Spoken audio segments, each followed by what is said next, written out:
Bismillahirrahmanirrahim. Assalamualaikum warahmatullahi wabarakatuh. Alhamdulillah, jumpa kita di video yang baru. Di video yang baru ni, sebenarnya malam tadi awal pagi tadi ada hujan ribut. Ni dia kesan daripada ribut malam tadi. Patah juga, ataupun ni saya rasa boleh difikirkan semula lah. Rosak jugalah, tercabut jugalah. Memang kuat angin malam tadi ataupun awal pagi tadi. Tu kanopi tu dekat sini sepatutnya. Dah bergerak ke sana.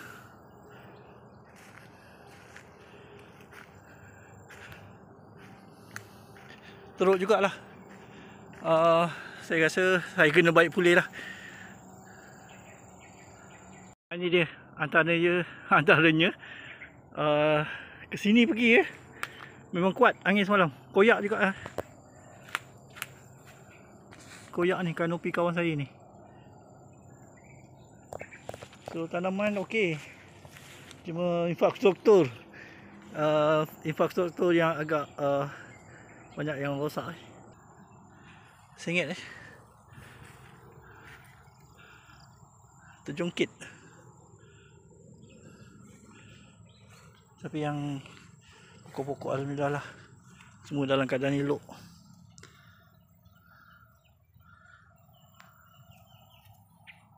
Okey, ni di bawah ni ni patah. Setelah patah ni, so banyak juga kerja saya yang akan datang ni lah untuk baik pulih. Tapi yang penting pokok tak rosak. Infrastruktur boleh kita baiki. Cuma ada hikmah di sebaliknya. Kalau tengok pada hari ni, saya turun sekejap ni, pada rakaman ni hujan baru turun tadi.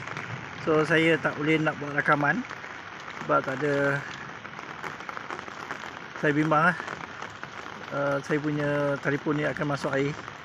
So saya akan cuba baiki lah. Nanti selepas baiki saya akan tunjukkan videonya dari semasa ke semasa. Okey, alhamdulillah saya pun tak terfikir saya boleh naikkan balik tiang je ni. Cuma yang ni bengkok. Ni bengkok. Saya ingat ada cara lah. Sekejap lagi saya buat.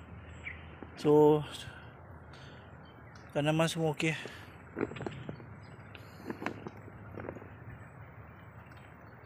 Okey, alhamdulillah. Dapat selamatkan lah. Yang bengkok ni saya akan cuba backup ataupun kuatkan dengan yang saya tunjukkan ni.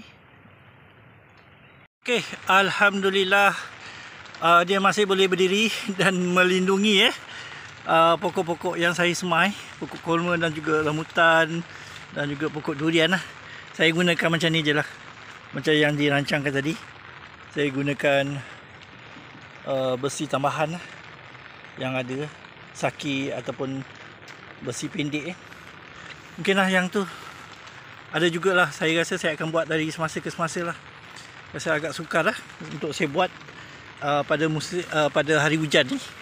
Saya perlukan mungkin hari yang sesuai, sebab yang tu saya dah sendarkan lah. Saya dah sendar dengan besi untuk dia bertahan lah. Ni pun ada saya sendarkan.